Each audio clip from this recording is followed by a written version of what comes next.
was 40. Yeah, but that's for this upcoming. That's for this upcoming. So we have That's TSA, FBLA, and all the other co-curriculars along the way, you know, that have been raising funds. I mean, the Scholastic team represents us at on the TV show, and every time they went, the kids had to bring $17 to cover their transportation. I mean, they're our best students, you know, competing on our behalf on TV, and we're charging them, you know, to get them to transportation. So, you know, those are the things that the $40,000 added to the budget for co-curriculars covered. Just on a positive note, jumping off the budget, Al Simmons, I got a lot of compliments from parents of kids that are practicing with them right now. I have too. And even over in the valley, a lot of my friends said, wow, that was a really good move for Western Wayne. And that he is a gentleman when you speak to him off the court. His blood pressure rises a little bit, obviously, when he's, you know, wants his kids to do well. He's a fiery, emotional guy on the court.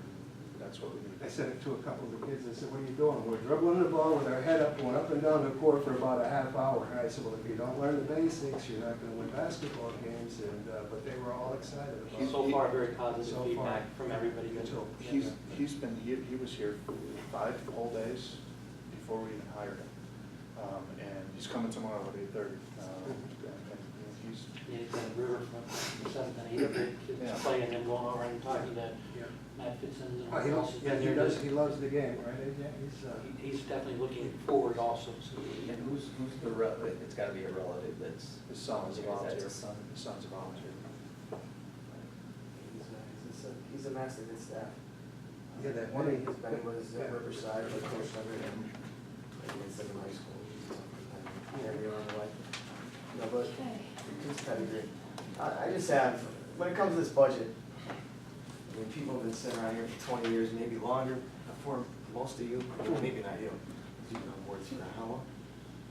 Too long. Too long. They said I had a mental block. It's the same thing over and over again. It's, you know, we have these recurring costs, and you know, we're gonna do something about it eventually. And I'm not voting for a budget where teachers don't pay for their health care. It's as simple as that. Close to $13 million of our $42 million budget, right, not including our, it's about 49. So we actually decreased expenditures this year, correct? Last year's 42 million. That includes the fund balance. Well, the 46.889 is with the fund balance, correct? Correct. And our fund balance is $4 million, $4 million. so that would make it $42 million budget, correct? Mhm. Okay. But my point being is, it's our biggest escalator that we can control. You know, when we talk about the most powerful union, when we talk about, you know, we can only negotiate. Holmesdale did a 3-year contract, correct? And they just redid it again, correct? Okay.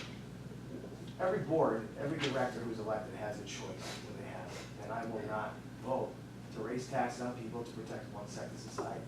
It's quite simple. I'm a scon of that part of society. Okay, we realize we have to pay salaries to this group to educate children. But this group needs to realize that this money is not a freebie. It's not a handout, it's not an entitlement, it's not surely a special interest. And I will not be a party to the fact that we are going to raise taxes on 95 or 96 or whatever the percentage might be. Now I'm throwing it up against the wall because you understand the point. But the point is that it's wrong. And it's got to stop sometime.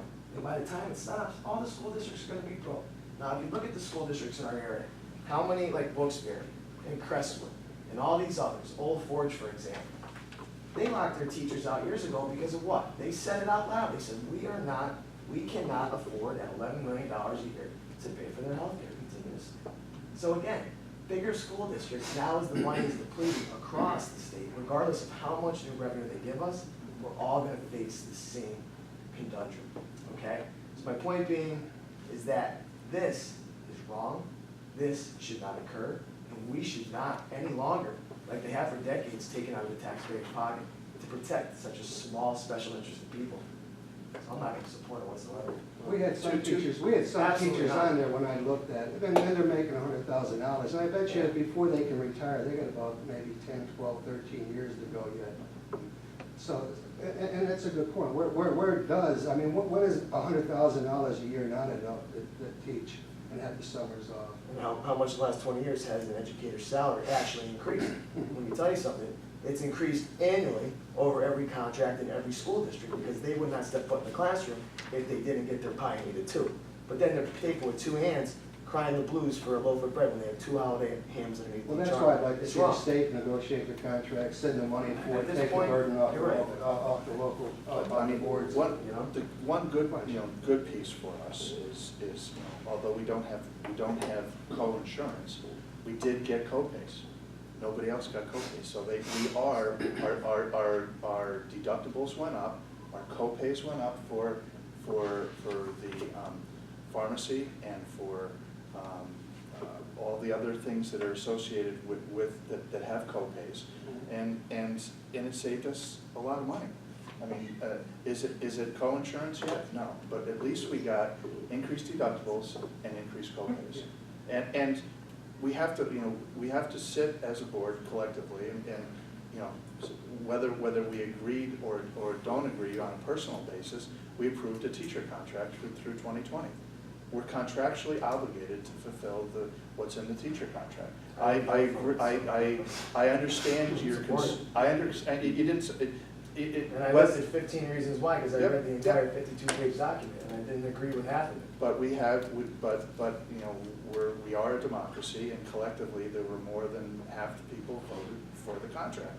And we're in a negotiations, scenario that, that Don said, it's very difficult for us to negotiate against the most And powerful that's why the union. state should take over. When I worked at corrections, we were doing co-pays for a long time, and that's because we're employed by the state. We don't have a bargaining chip, we can strike. Right. And so whatever our negotiating team on our union side work out with the state, but